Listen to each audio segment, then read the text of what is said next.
안녕하세요. 군사돋보기입니다. 젤렌스키 우크라이나 대통령이 결단을 내린 것 같습니다. 현지 시각으로 3월 15일 AP통신에 따르면 러시아를 상대로 선전하고 있는 우크라이나 대통령이 우크라이나는 나토에 가입하지 않을 것이라 밝혀 화제를 모으고 있습니다. 대신 젤렌스키 대통령은 더 많은 지원이 필요하며 지원이 확대될 경우 여러분의 안보와 안전이 어떻게 지켜지는지 보게 될 것이라 강조했는데요. 이후로 조브크바 우크라이나 대통령실 보좌관이 밝힌 바에 따르면 러시아 측도 더 이상 우크라이나에 항복을 요구하지 않고 있으며 앞으로 러시아와 우크라이나 양국의 협상 진행 상황에 따라 우크라이나는 중립국으로 남게 될 가능성도 있다고 합니다. 젤렌스키 우크라이나 대통령의 지원 요청에 화답하기 위해서인지 나토 회원국인 폴란드와 체코, 슬로베니아 총리는 이날 포탄이 떨어지는데도 불구하고 우크라이나 수도 키우를 전격 방문했습니다. 모라비에츠키 폴란드 총리와 페트로 피알라 체코 총리, 야네스 얀샤 슬로베니아 총리는 비밀리에 기차를 타고 국경을 넘은 것으로 알려졌는데요. 체코의 피알라 총리는 이번 방문의 목적은 우크라이나 주권과 독립에 대한 유럽연합의 분명한 지지를 확인하는 것이라 말했습니다.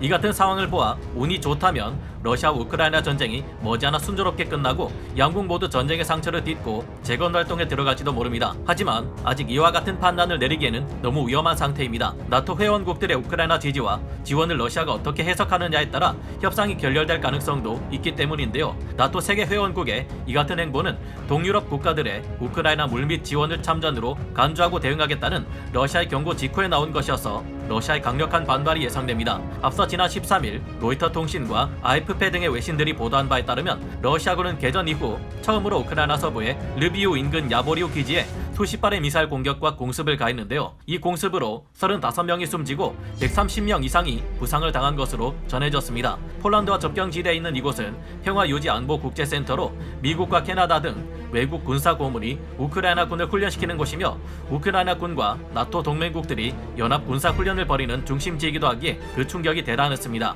이 같은 러시아의 행동은 나토 동맹국들로 하여금 우크라이나 전쟁에 개입하지 말라는 경고인 것으로 해석되는데요. 최근 유엔 사무총장인 안토니오 구테르스는 뉴욕 유엔 본부에서 긴급 기자회견을 열고 한때 생각할 수조차 없었던 핵전쟁 가능성이 이제 가능한 영역으로 들어왔다라고 경고했습니다. 그는 최근 러시아 핵무기 운용부대 경계태세가 뼛속까지 오싹할 정도로 크게 강화되었고 우크라이나 상공 비행 금지 구역 논의가 확대되어 러시아 핵 사용 가능성도 커지고 있다라며 심각한 현재 핵전쟁 위기 상황과 제3차 세계대전에 대한 우려를 표명했는데요. 게다가 현재 러시아 북방함대 주력 전력이 나토 함대를 향해 돌진하면서 우크라이나와 러시아의 전쟁이 더욱 거대한 형태로 번질 수 있다는 전망이 군사 전문가들에게서 나오고 있습니다. 즉 나토 연합 대 러시아의 전쟁이며 만약 여기에 중국까지 개입한다면 제3차 세계대전이 되는 것인데요. 이제 세계의 운명은 어떻게 되는 것일까요? 우리는 지금과 같은 평화로운 삶을 지속할 수 있을까요? 극도로 심각해지는 확전 상황에 대해 지금 당장 알아보겠습니다. 전문가는 아니지만 해당 분야의 정보를 조사 정리했습니다. 본의 아니게 틀린 부분이 있을 수 있다는 점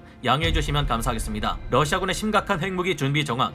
3월 16일 미국의 펜타곤은 러시아군의 거의 모든 진격이 정체되었다고 평가했으며 지금까지 러시아군이 900발의 미사일을 발사했으나 여전히 제공권을 장악하지 못했다고 발표했습니다. 우크라이나 수도 키이우에 인접한 러시아군은 여전히 키이우와 15km 떨어진 곳에서 전혀 나아가지 못하고 있으며 키이우 인근의 부차에서 러시아군 병사들이 장갑차 8대를 버리고 퇴각했고 전술 지휘 차량 또한 한 대를 잃었다고 하는데요. 이처럼 전쟁에서 우크라이나가 승기를 잡아가고 있으며 드디어 우크라이나와 러시아의 전쟁이 협상을 통해 진전을 보일 만한 정황이 드러난다는 점 때문에 그래도 다행이라는 생각이 들지만 한편으로 지금까지보다 더욱 큰 위기가 전 세계에 들이닥칠지도 모른다는 불안이 고조되고 있습니다. 유엔 사무총장의 핵무기 관련 발언, 3차 세계대전 발언이 보여주는 것처럼 러시아는 현재 핵무기를 사용하기 위한 움직임을 보여주고 있는데요. 앞서 지난 2월 27일 러시아의 푸틴 대통령은 군사령부의 핵 억지력을 고도의 경계태세에 두라고 지시한 바 있습니다. 구테르스 유엔 사무총장은 러시아가 우크라이나 상공을 비행 금지 구역으로 설정해야 한다 주장하고 있는데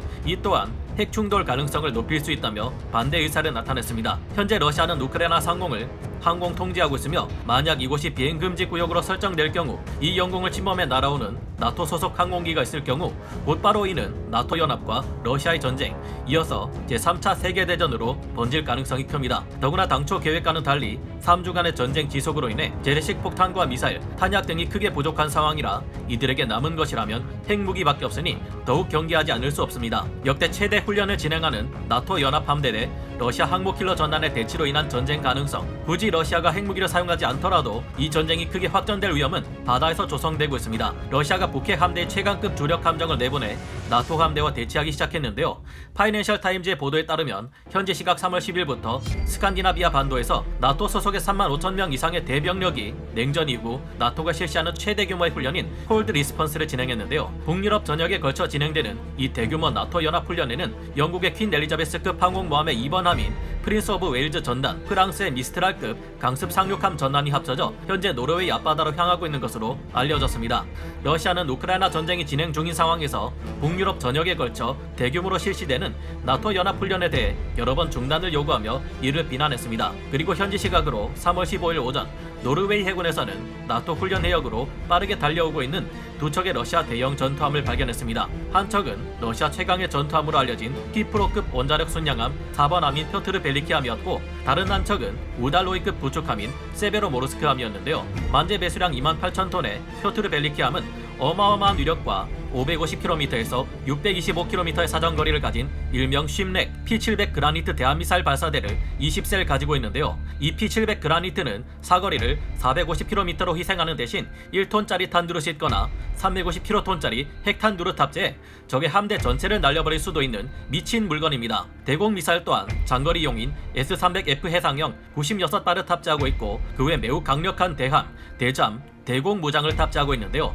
현대 전투함으로서는 특이하게 강력한 장갑까지 보유하고 있어 막강한 전투 능력을 보유한 이 전투함은 단독으로 미 해군의 항공모함 전단을 사냥한다는 목적에 충실한 괴물이라 할 수 있습니다. 만재 배수량 7,900톤의 우달로이급 구축함 세베로모르스크는 원양 작전보다는 근해 작전을 강조하는 설계 사상을 채택했지만 함체 최대한 중무장을 때려박은 구축함으로서는 상당한 무장을 갖춘 물건이기에 위험한 함정인데요. 현재 지상에서 죽을 쓰고 있는 러시아 전차들을 보면 이들의 실제 전투 능력도 우리의 상상과는 많이 다를 수도 있겠다는 생각이 듭니다만, 현재 훈련 중인 나토 함대와 러시아 항모킬러 전단이 해상에서 대치할 것이 예상되기에 이들 사이에 우발적인 충돌이 발생할 수 있다는 점도 우려됩니다. 이렇게 해도 지금 우크라이나와 러시아의 전쟁은 곧 나토 연합과 러시아의 전쟁으로 확전될 가능성이 크기 때문입니다. 항공기간의 교전으로 인한 확전 가능성 뿐만 아니라 항공기간의 우발적인 교전이 일어날 가능성도 무시할 수 없습니다. 지난번에 벨라루스에서 발사된 대형 장거리 정찰 무인기이자 순항 미사일로도 사용되는 투폴레프 141이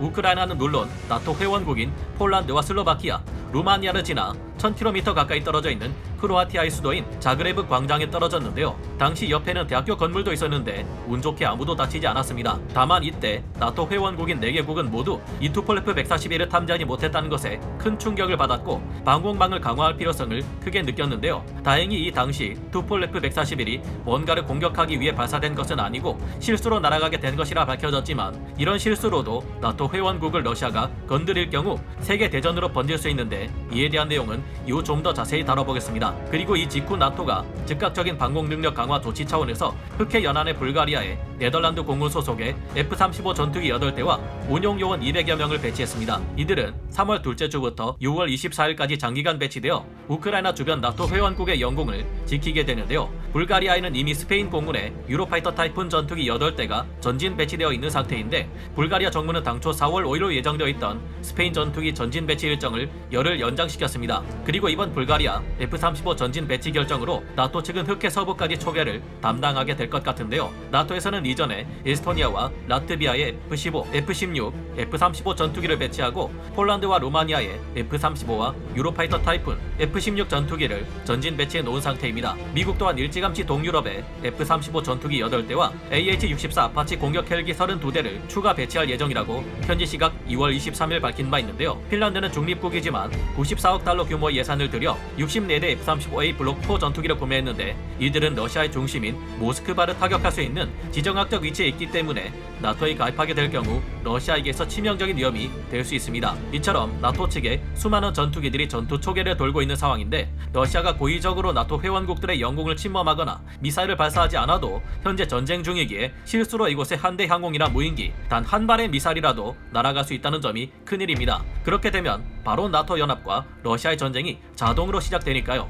현재 진행 중인 우크라이나와 러시아의 전쟁에서 우크라이나가 승리한다 해도 러시아군을 몰아내는 방어 차원의 전쟁에서 승리하는 것일 텐데요. 이미 우크라이나 또한 600조 원이 넘는 경제적 피해와 수많은 인명피해가 발생한 상황이며 러시아도 더 이상 전쟁을 지속했다가는 국가가 파산할 지경이니 별다른 이변 없이 우크라이나와 러시아의 협상이 조만간에 잘 마무리되어 끔찍한 전쟁이 끝이 나기를 바라봅니다. 더 이상 전쟁이 지속되었다가는 우크라이나 군과 국민들의 피해가 커지는 것은 물론 러시아군의 피해도 너무 커지며 무엇보다 우발적인 충돌로 인해 나토 대 러시아의 전쟁이 일어날 수 있기 때문인데요. 5월 초 전쟁 지속 능력을 상실할 것이라는 러시아가 현재까지 쓰지 않은 무기라면 5,000발이 넘게 존재하는 핵탄두와 이를 투사할 수 있는 장거리 미사일들이니까요. 다만 오늘 알아본 것 외에도 3차 대전으로의 확전 가능성에 중국의 개입이라는 요소가 존재하는데요. 이에 대해서 정말 충격적인 소식이 있는데 다음 시간에 다뤄보도록 하겠습니다. 오늘 군사 돋보기 여기서 마치고요. 다음 시간에 다시 돌아오겠습니다. 감사합니다. 영상을 재밌게 보셨다면 구독, 좋아요, 알림 설정 부탁드리겠습니다.